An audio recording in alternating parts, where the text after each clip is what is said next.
పిత పుత్ర పవిత్రాత్మ నామమున ఆమేన్. ఈరోజు ఏప్రిల్ 28వ తారీఖు.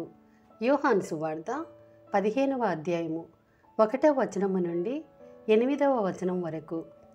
నేను నిజమైన ద్రాక్షావల్లిని, నా తండ్రి వ్యవసాయకుడు. నా యందు ఫలింపని ప్రతి రెమ్మను ఆయన తీసివేయును.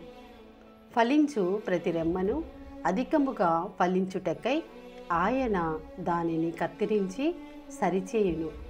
నేను మీతో చెప్పిన మాటల వలన మీరు ఇప్పుడు శుద్ధులైతిరి.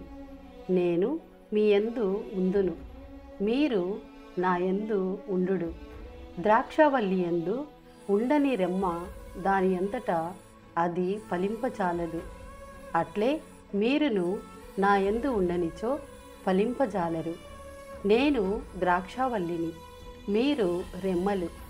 ఎవడు నా యందు ఉండునో, నేను ఎవని యందు ఉందునో అతడు అధికముగా ఫలించును. ఏలయనా నేను లేక మీరు ఏమీయు చేయజాలరు.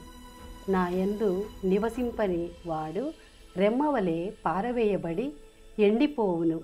అట్టి రెమ్మలను ప్రోగుచేసి నిప్పులో వేసి తగులపెట్టెదరు. నా యందు మీరు, మీ యందు నా మాటలు నిలిచియున్నచో మీరు ఏమి కోరినను అది మీకు వసగబడును. మీరు అధికముగా ఫలించుట యందు నా తండ్రి మహిమ పరపబడును. ఇందువలన మీరు నా శిష్యులగుదురు. ఇది ప్రభుని వాక్కు. సర్వేశ్వరునికి వందనములు.